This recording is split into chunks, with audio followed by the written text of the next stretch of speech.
नमस्कार साथियों, एक बार फिर से आप सभी का स्वागत है प्राइम एज के ऑफिशियल यूट्यूब चैनल पे। और मैं आपको करवाने वाला हूं आज पार्ट 2।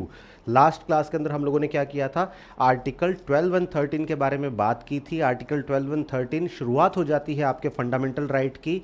आज उसका आर्टिकल 12 एंड 13 इसका पार्ट 2 होने वाला है। पार्ट 2 लाने की ज़रूरत क्यों पड़ी? क्योंकि यहाँ से मोटा मोटी देखा जाए तो आपका कॉन्स्टिट्यूशन अपना स्ट्रक्चर लेने लगता है। तो कुछ ऐसे क्वेश्चंस जो कि आपको करवाने ज़रूरी हैं, जिसके अंदर आपको लैंडमार्क जजमेंट भी देखने को मिलेंगे जो कि आपके क्वेश्चन के अंदर पूछे जाते हैं। प्लस ये वो वाला पार्ट है जहाँ पे जो नए न्यू पैटर्न क्वेश्चन है, नए तरीके के क्वेश्चन है, वो आपसे पूछे जा रहे हैं। तो इसके अंदर थोड़ी सी प्रैक्टिस ज़्यादा चाहिए होती है, इसलिए मैं आपके लिए पार्ट 2 भी लेके आ गया हूँ। जहाँ जहाँ पे भी ज़रूरत होगी आपको हमेशा क्या कहते हैं, पार्ट 2 या पार्ट 3 भी देखने को मिलेगा। क्लासेस बड़ी करने से ज़्यादा अच्छा है कि आप जो है छोटे टुकड़ों के अंदर आप अपनी प्रिपरेशन को तैयार करें। चलिए शुरू करते हैं। फर्स्ट क्वेश्चन आपके सामने है। पहला क्वेश्चन क्या कह रहा है, which case established that fundamental rights and directive principle are complementary to each other. किस मामले में स्थापित किया गया कि मौलिक अधिकार और नीति निर्देशक तत्व जो हैं, सिद्धांत हैं, एक दूसरे के पूरक हैं, दोनों पृथक नहीं है, एक दूसरे से अलग अलग नहीं है, बल्कि पूरक हैं। याद दिला दूं आपको, फंडामेंटल राइट्स जो है पार्ट 3 के अंदर आता है। हमेशा रोमन्स के अंदर लिखे जाते हैं पार्ट, जब भी लिखे जाते हैं, ठीक है। और जो राज्य के नीति निर्देशक तत्व हैं, directive principle of state policies हैं, ये पार्ट 4 के अंदर आता है। डायरेक्टिव प्रिंसिपल्स पार्ट 4 के अंदर आता है, ठीक है। तो पार्ट 3 एंड 4 पार्ट भले ही अलग हैं पर एक दूसरे के पूरक हैं। जब डीपीएसपी के हिसाब से लॉज बनेंगे तो वो अपने आप फंडामेंटल राइट्स के साथ में अलाइन हो जाएंगे। ऐसा किस केस के अंदर कहा गया? गोलकनाथ केस के अंदर, केशवानंद भारती केस में, मिनर्वा मिल्स केस में, या फिर मनेका गांधी केस के अंदर। मिनर्वा मिल्स केस के अंदर ऐसी बात कही गई थी। एक और चीज़ याद रखेंगे, फंडामेंटल राइट्स जो हैं, जो कि पार्ट 3 के अंदर आते हैं, ये एनफोर्सिएबल बाय लॉ होते हैं। क्या होते हैं?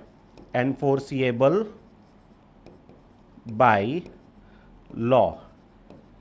इसका मतलब फंडामेंटल राइट्स को लेके आप कोर्ट में जा सकते हैं, पर वहीं पे DPSP, directive principle of state policy, ये नॉन जुडिशियल होते हैं, नॉट एनफोर्सिएबल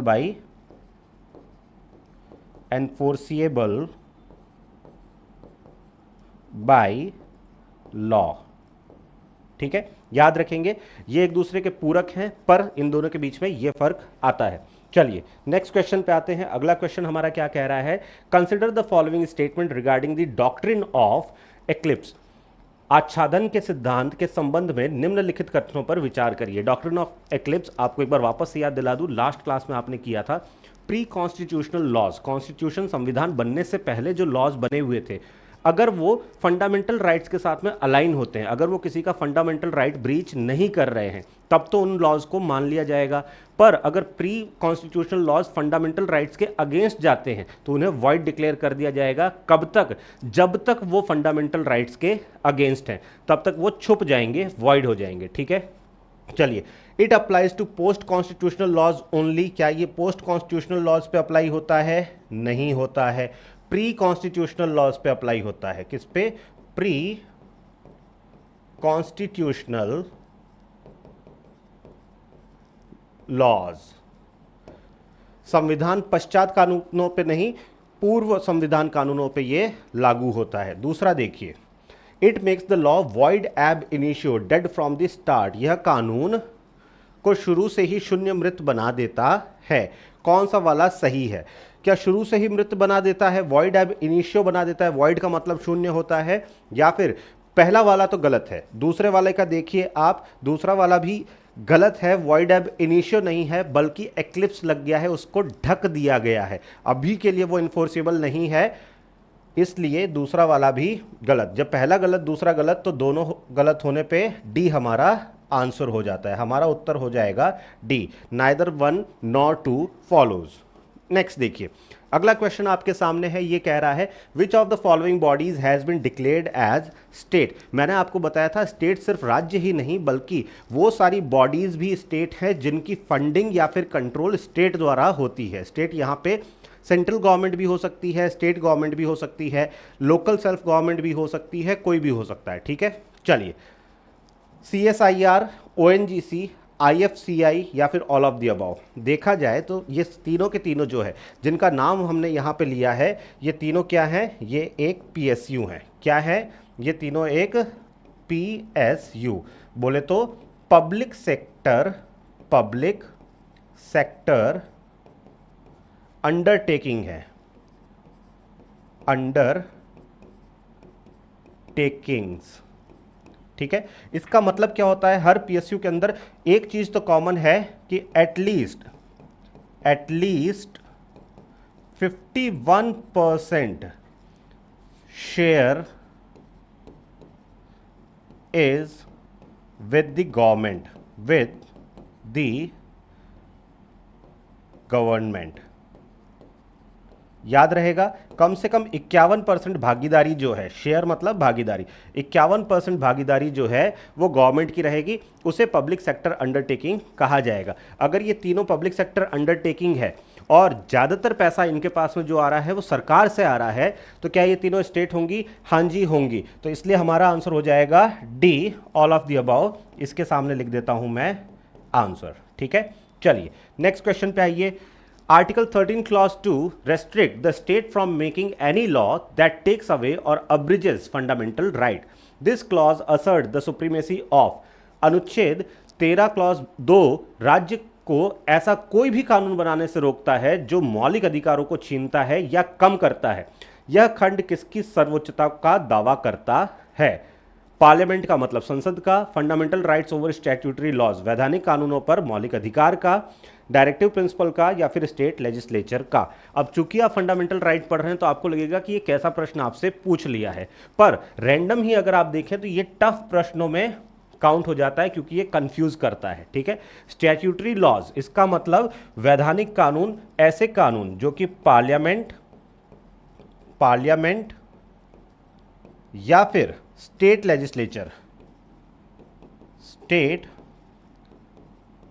लेजिस्लेचर, विधानसभा लिख देता हूं मैं, विधान सभा, इन दोनों ने जो भी लॉज बनाए वो फंडामेंटल राइट के साथ में तो अलाइन होने चाहिए, उनको नहीं दबा सकता, या तो रोक नहीं सकता या कम नहीं कर सकता है। ठीक है, इसका मतलब fundamental rights over statutory laws इसी का दावा करता है। ठीक है, 13 क्लॉज 2 क्या कहता है? 13 क्लॉज 2 ये कहता है कि आप कोई भी ऐसा लॉ नहीं बनाओगे। आप मतलब कौन? पार्लियामेंट या फिर विधानसभा। पार्लियामेंट या विधानसभा, संसद या विधानसभा कोई भी ऐसा कानून नहीं बनाएंगे जिसके अंदर फंडामेंटल राइट्स को दबाया जाए, रोका जाए या कम किया जाए। ठीक है, चलिए नेक्स्ट क्वेश्चन को देखिए। Which of the following statement about the right to property is true? संपत्ति के अधिकार के बारे में निम्नलिखित में से कौन सा कथन सही है? It is currently a fundamental right. क्या ये अभी फंडामेंटल राइट है? नहीं, पहले फंडामेंटल राइट था, अब ये सिर्फ एक लीगल राइट है। ठीक है, याद रखेंगे, इंपॉर्टेंट है। एकमात्र फंडामेंटल राइट जिसे कन्वर्ट करके लीगल राइट बनाया गया वो राइट टू प्रॉपर्टी है। चलिए, it was deleted from FRs by the 44th amendment 1978। इसे डिलीट कर दिया गया था, हटा दिया गया था फंडामेंटल राइट्स में से 44th अमेंडमेंट, 44वें संशोधन के थ्रू। क्या ये बात सही है? बिल्कुल सही है, ये बात बिल्कुल सही है। आज के टाइम में ये लीगल राइट है। चलिए, इट इज, एक सेकेंड पूरा पढ़ लेते हैं। It is now a constitutional right under article 300A। ये अभी 300A क के अंतर्गत, अनुच्छेद 300 क के अंतर्गत एक संवैधानिक अधिकार है। बात सही है क्या? बात ये भी सही है, इसको भी सही मारो। बोथ बी एंड सी, जब दोनों बातें सही है, 300A में भी आ रहा है, पहले फंडामेंटल राइट था, 44th अमेंडमेंट 1978। इसको याद करने का आसान तरीका है, 42nd अमेंडमेंट आया था 1976, 2 साल बाद में 44th 1978। दोनों सही हैं, तो हमारा आंसर होगा बोथ सी एंड बी। आसान है, कोई दिक्कत नहीं है। चलिए, अगला क्वेश्चन आपका क्या कह रहा है? Consider the following statement regarding the amendability of fundamental rights. मौलिक अधिकारों के संशोधनशीलता के संबंध में निम्नलिखित कथनों पर विचार करें। In the Golaknath case 1967 the supreme court ruled that parliament can not amend fundamental rights. Golaknath मामले 1967 में सर्वोच्च न्यायालय ने फैसला सुनाया कि संसद मौलिक अधिकारों में संशोधन नहीं कर सकती है। दूसरा, The 24th Amendment Act empowered Parliament to amend any part of the Constitution including FRs, Fundamental Rights। 24वें संशोधन अधिनियम ने संसद को मौलिक अधिकारों सहित संविधान के किसी भी हिस्से को संशोधन करने का अधिकार दिया। इनमें से कौन सा करेक्ट है? एक सही है, दो सही है, एक और दो दोनों, या फिर दोनों में से कोई नहीं? कौन सा वाला सही है? दोनों सही है। कौन सा वाला सही है? दोनों सही है। ठीक है, गोलकनाथ केस जो कि 1967 का है, ठीक है, इसके अंदर क्या कहा गया था? सुप्रीम कोर्ट ने रूल किया था कि parliament can not amend fundamental rights. Parliament जो है वो फंडामेंटल राइट्स को अमेंड नहीं कर सकता है। ठीक है, और 24th अमेंडमेंट एक्ट जो है इसने एम्पावर किया था पार्लियामेंट को। इसने क्या किया था? एम्पावर किया था पार्लियामेंट को कि अमेंड कर सकते हैं किसी भी पार्ट को अमेंड कर सकते हैं पार्लियामेंट कॉन्स्टिट्यूशन के, इंक्लूडिंग फंडामेंटल राइट। तो दोनों को साथ में पढ़ा जाता है, 24वें संशोधन को और गोलकनाथ केस को।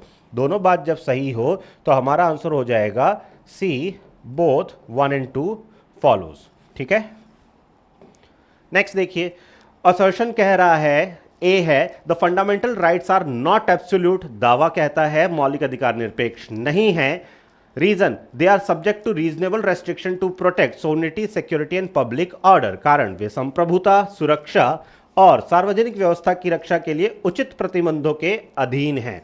ये हम लोगों ने पहले पढ़ रखा है, लास्ट क्लास जिसने देखी है वो इसका आंसर फट से दे सकता है, फटाफट दे सकता है। पहली चीज हमने देख लिया था जब मैंने डिस्कस किया था कि यूएसए और इंडिया का फंडामेंटल राइट थोड़ा सा डिफरेंट है। हालांकि हमने यूएसए से लिया पर यूएसए को कॉपी नहीं किया। मैं शुरू से कह रहा हूं, जो लोग ये कहते हैं ना कि हम लोगों ने कॉपी पेस्ट किया, अरे भाई अच्छी चीज़ें कॉपी पेस्ट की है। उसका एग्जांपल एक यहाँ पे हमेशा देखने को मिलता है कि फंडामेंटल राइट हमारे यहाँ पे रीजनेबल रेस्ट्रिक्शन के साथ में है और यूएस के अंदर एब्सोल्यूट है। चलिए, पहला वाला they are subject to reasonable restriction, बिल्कुल सही, हमने डिस्कस कर रखा है। दूसरा, क्यों रीजनेबल रेस्ट्रिक्शन दिए हैं? सॉरी, एब्सोल्यूट है, नहीं है, सही। दूसरा, रीजनेबल रेस्ट्रिक्शन है, क्यों? Sovereignty, security and public order के चलते हमने कुछ रेस्ट्रिक्शन डाल दिए। जब दोनों सही है और दूसरा रीजन भी सही है, बिकॉज अगर लगा के मैं पढ़ूं तो रीजन भी सही निकल के आ रहा है, तो ए हो जाएगा मेरा answer. Both A and R are true and R is the correct explanation of A. आसान है, पहले चूंकि पढ़ चुके हैं, बहुत ज्यादा टाइम नहीं लगाएंगे। नेक्स्ट क्वेश्चन पे आ जाइए।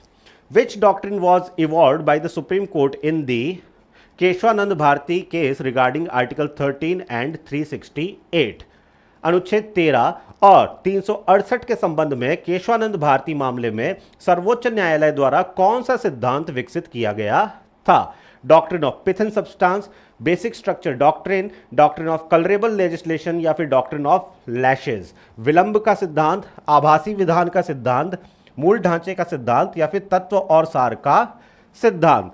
बेसिक स्ट्रक्चर डॉक्ट्रिन जो है वो निकल के आया था। आइए इसको थोड़ा सा समझ लेते हैं। हुआ क्या था केशवानंद भारती केस में? आर्टिकल 13 और 368 से रिलेटेड क्या बात हुई थी? सबसे पहले आर्टिकल 13 हम लोगों ने पढ़ लिया है, अनुच्छेद 13 हमने पढ़ा है। यहाँ पे लॉ को समझाया गया है कि लॉ किसे कहा जाएगा। जितने भी है, डॉक्ट्रिन ऑफ सेवरेबिलिटी है, डॉक्ट्रिन ऑफ वेवर है, डॉक्ट्रिन ऑफ एक्लिप्स है, आर्टिकल 13 के अंदर ही आ रहा है। और 368 से ही कॉन्स्टिट्यूशन के अंदर ही कॉन्स्टिट्यूशन को अमेंड करने का प्रावधान दिया गया है, वो है अनुच्छेद 368। इसका मतलब ये संशोधन की बात करता है। किसकी बात करता है?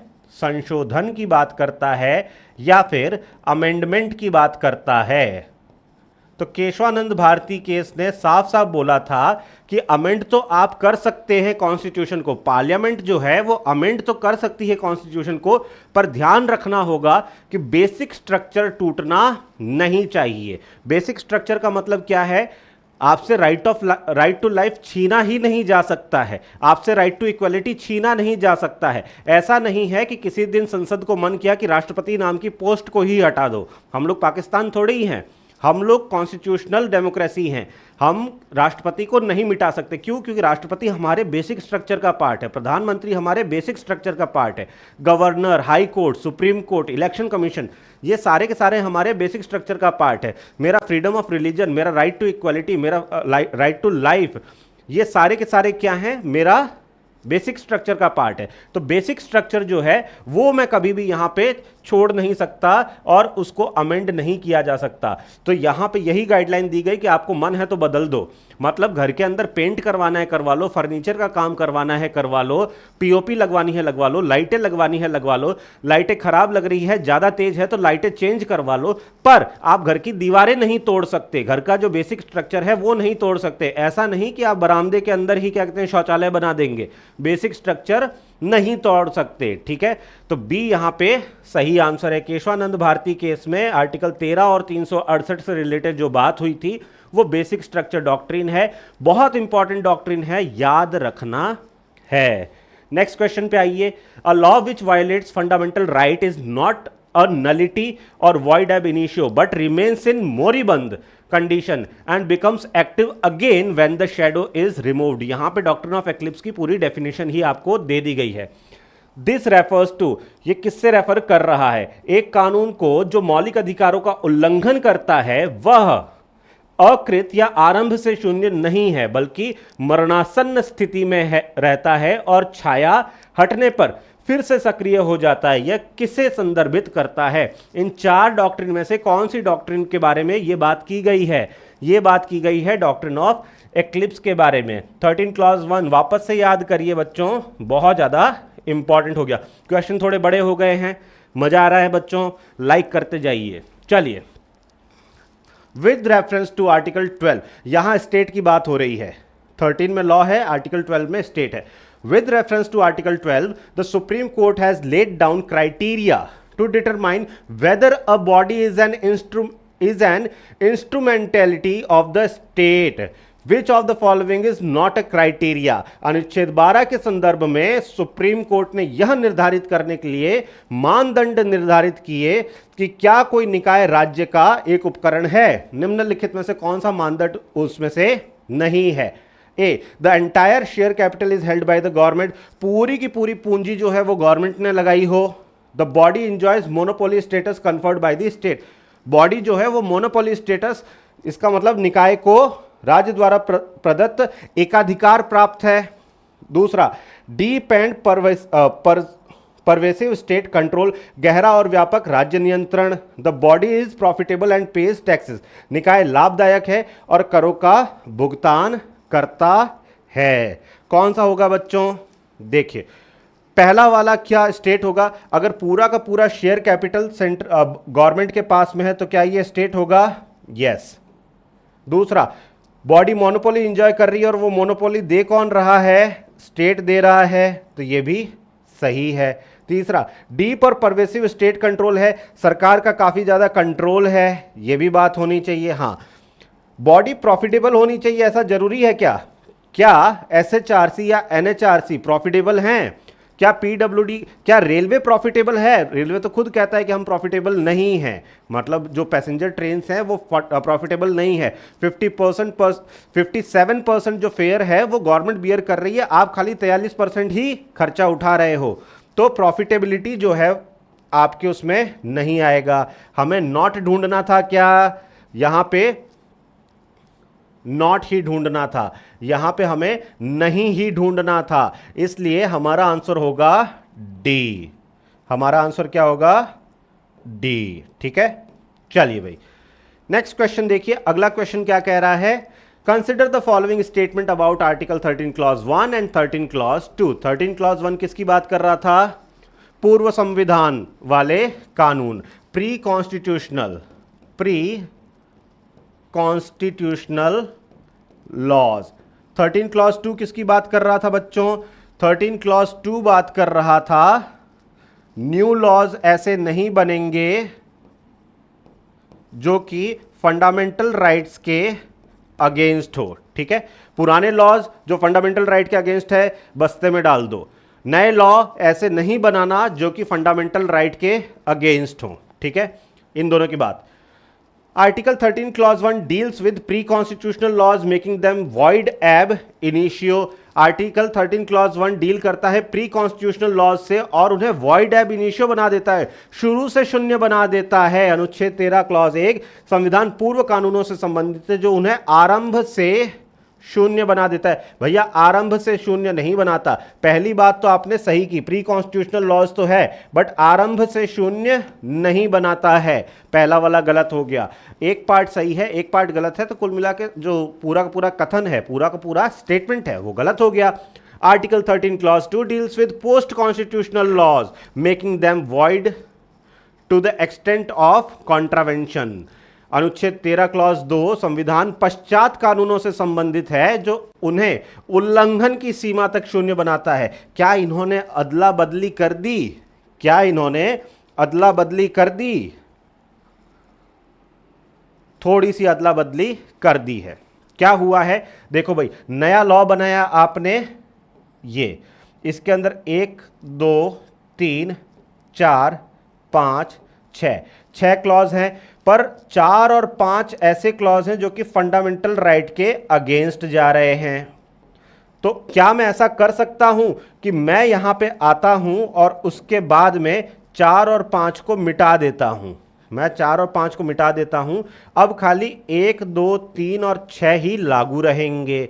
क्या ये बात सही है? क्या ये हो सकता है? बिल्कुल हो सकता है। इसीलिए यहां पे देखिए,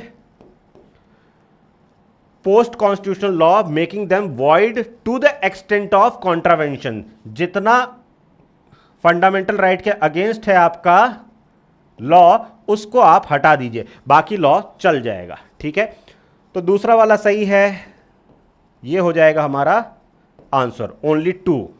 ठीक है, चलिए आसान है बच्चों, कोई दिक्कत नहीं है। Which case declared that the judiciary is a state under Article 12 while exercising its rule making power?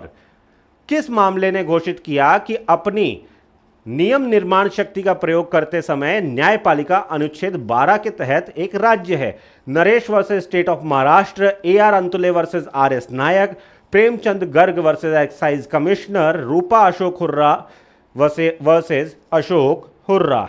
किसके अंदर हुआ था? ये हुआ था एक्साइज कमिश्नर वाले केस में। कहां है?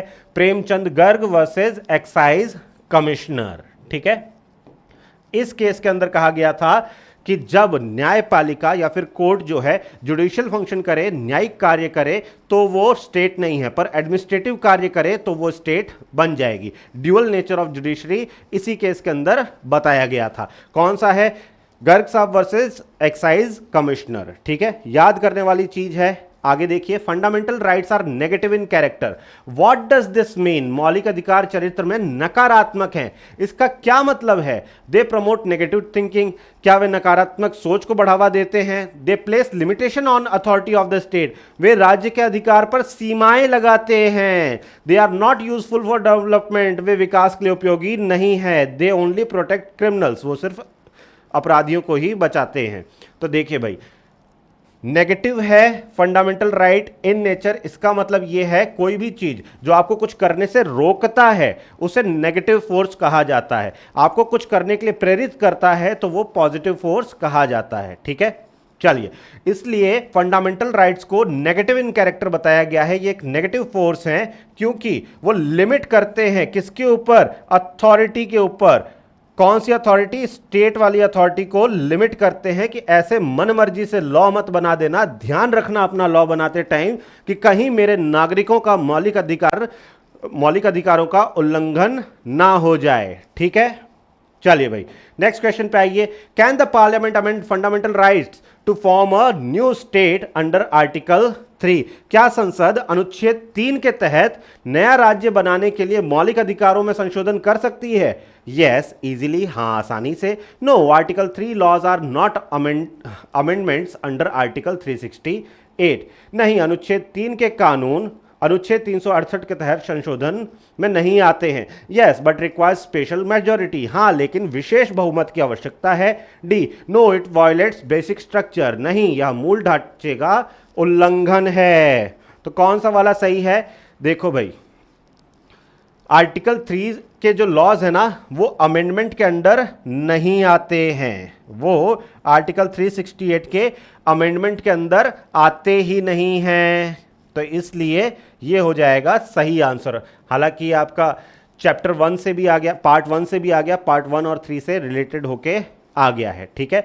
तो आपके जो आर्टिकल 3 हैं इसके जो लॉज हैं वो अमेंडेबल नहीं है, नहीं अनुच्छेद 3 के कानून अनुच्छेद 368 के तहत संशोधन में नहीं आते हैं, ठीक है। चलिए, विच of the following is not true regarding the cooperative societies, सहकारी समितियों के संबंध में निम्नलिखित में से कौन सा सत्य नहीं है। A, right to form them is a fundamental right, article 19, उनका गठन करना, उनका किनका, कोऑपरेटिव सोसाइटीज का, उनका गठन करना एक मौलिक अधिकार है, किसके अंदर, अनुच्छेद 19 में। They are considered state under article 12 in all cases, उन्हें सभी मामलों में अनुच्छेद 12 के तहत राज्य माना जाएगा। 97th amendment act gave them constitutional status, 97वां संशोधन अधिनियम उन्हें संवैधानिक दर्जा देता है। Part 9B was added for them, उनके लिए भाग 9B जोड़ा गया था। कौन सा वाला कथन गलत है भैया, कथन कौन सा गलत है, ये स्टेट नहीं कहलाएंगे। कौन सा कथन सही गलत है कि ये they are considered state under article 12 in all cases, सारे केसेस के अंदर जो कोऑपरेटिव सोसाइटीज हैं उन्हें स्टेट माना जाएगा, ये बात गलत है। बाकी तीनों के तीनों सही है। आर्टिकल 19 के अंदर टू एसोसिएशन फॉर्म करने का अधिकार है क्या, एसोसिएशन फॉर्म करने का अधिकार है क्या, संगठन बनाने का अधिकार है क्या, बिल्कुल है। हमारा मौलिक अधिकार है कि हम संगठन बना सकें, पहला वाला सही। तीसरा, 97th अमेंडमेंट एक्ट से आया है, बिल्कुल आया है। और पार्ट 9B के अंदर जोड़ा गया है, बिल्कुल जोड़ा गया है, ठीक है। तो यहां पे एक चीज जो है वो फंडामेंटल राइट से आ रही थी, तो पीवाईक्यू से इसे भी उठा के हम ले आए, ठीक है।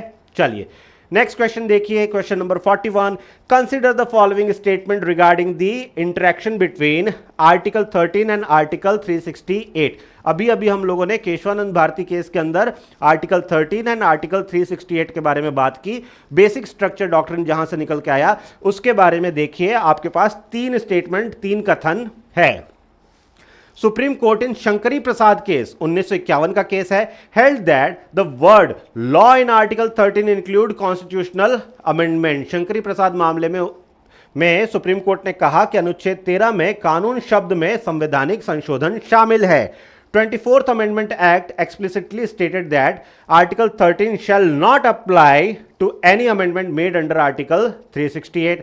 24वें संशोधन ने बाद में स्पष्ट रूप से कहा कि अनुच्छेद 13 अनुच्छेद 368 के तहत किए गए किसी भी संशोधन पर लागू नहीं होगा। In Minerva Mills the court struck down clauses that give unlimited amending power to the Parliament. Minerva Mills में अदालत ने उन खंडों को रद्द कर दिया जो संसद को असीमित संशोधन शक्ति देते थे।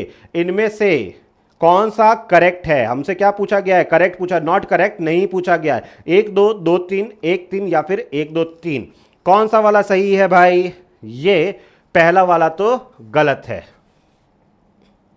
पहला वाला गलत है, बाकी दोनों तो सही हैं, ठीक है। तो 2 और 3 कहां पे दिया गया है, यहां बी, 2 और 3, ये हो गया आपका सही आंसर। फैक्ट्स हैं, याद करना है, ठीक है।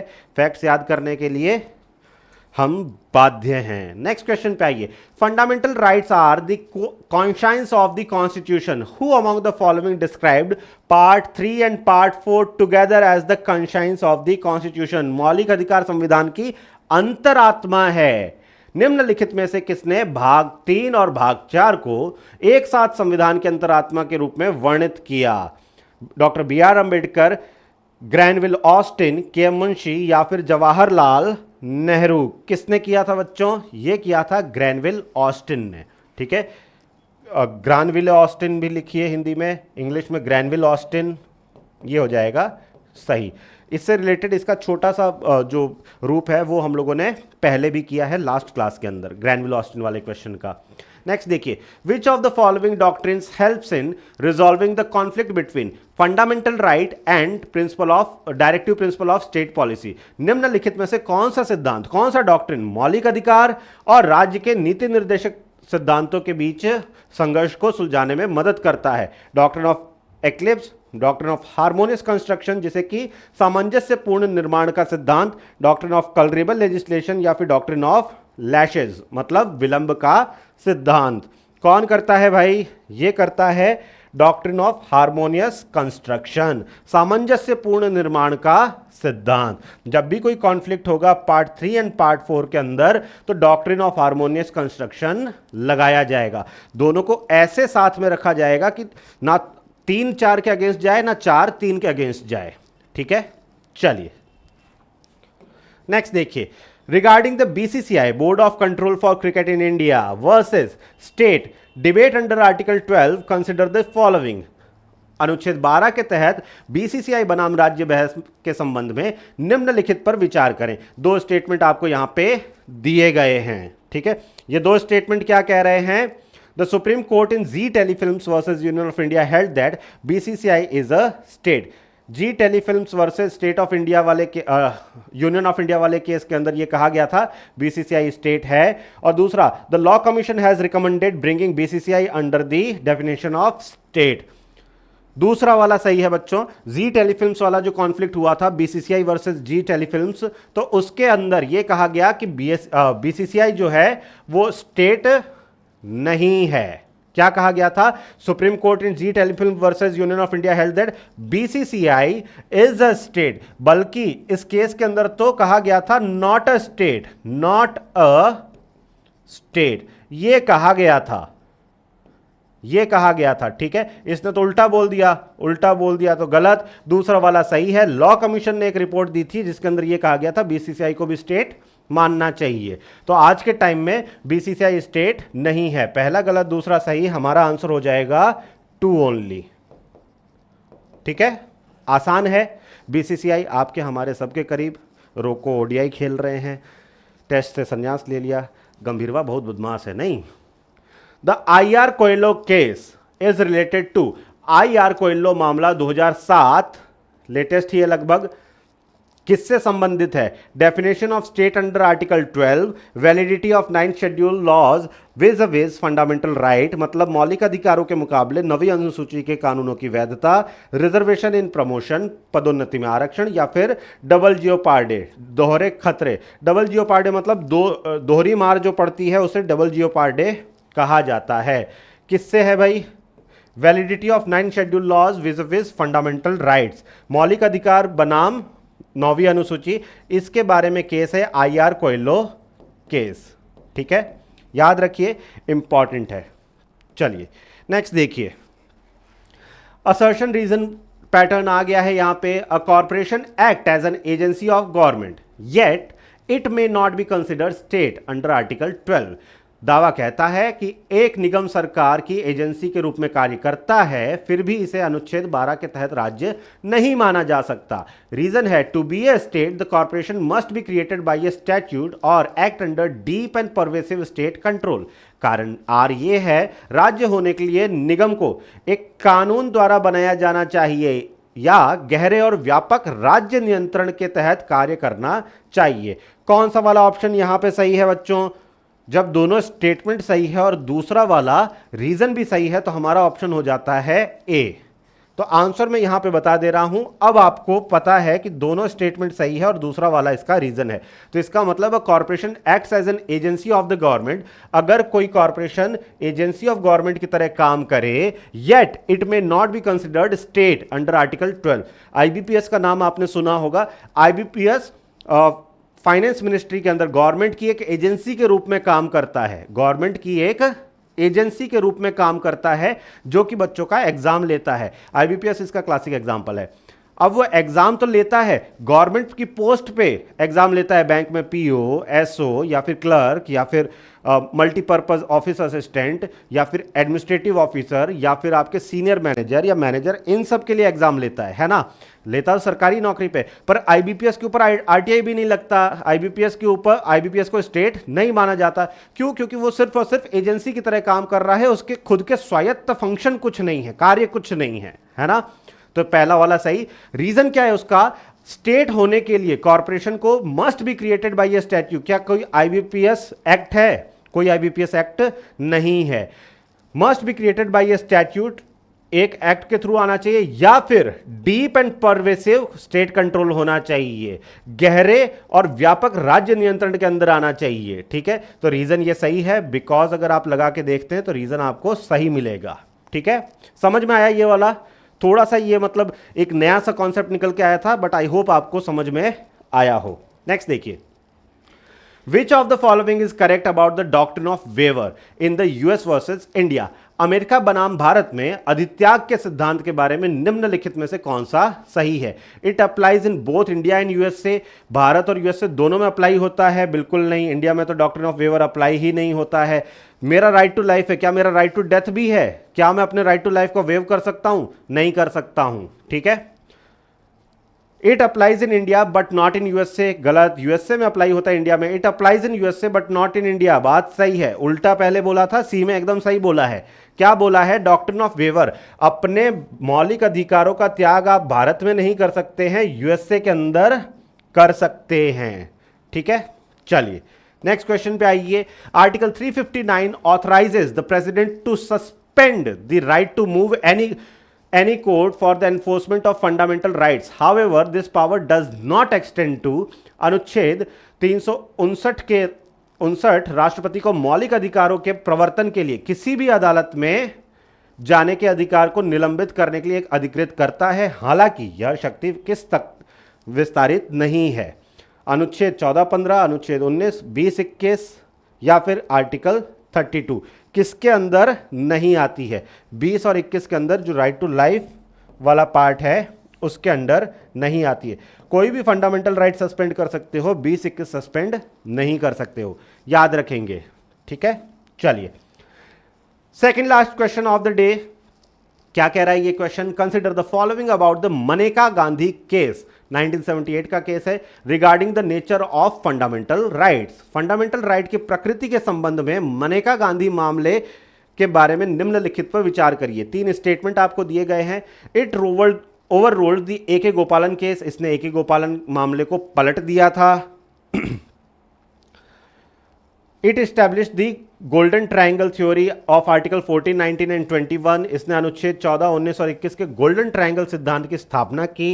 It held that procedure established by law implies due process of law, इसमें माना गया कि कानून द्वारा स्थापित प्रक्रिया का अर्थ कानून की उचित प्रक्रिया है।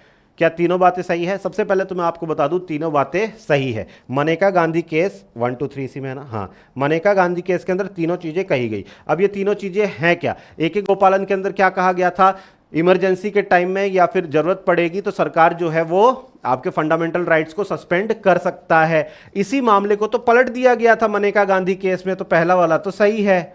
दूसरा, इसने एस्टैब्लिश किया था गोल्डन ट्रायंगल ऑफ आर्टिकल्स, जिसके अंदर article 14 right to equality, article 19 freedom of speech and expression right या फिर राइट टू फ्रीडम, और आर्टिकल 21 राइट टू लाइफ। इन तीनों को आप नहीं सस्पेंड कर सकते हैं किसी भी चीज के अंदर। ठीक है, कैसी भी सिचुएशन आए, 14, 19 और 21 कभी भी सस्पेंड नहीं होंगे।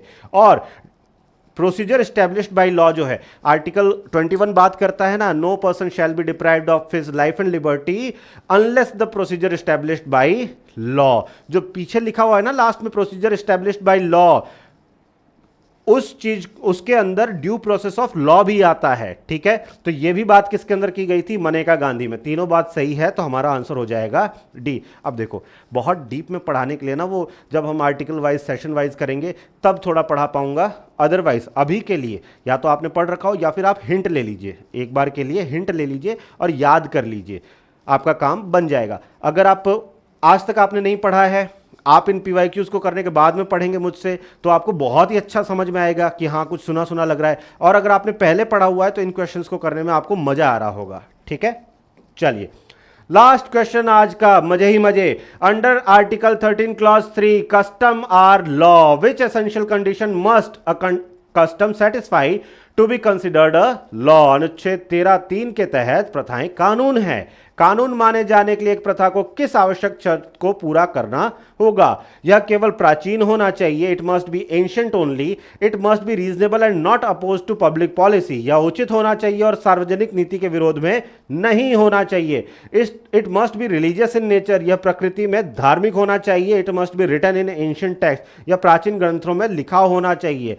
किसी भी कस्टम को लॉ का रूप लेने के लिए क्या होना चाहिए? ये एक रीजनेबल कस्टम होना चाहिए और पब्लिक पॉलिसी के अगेंस्ट नहीं होना चाहिए।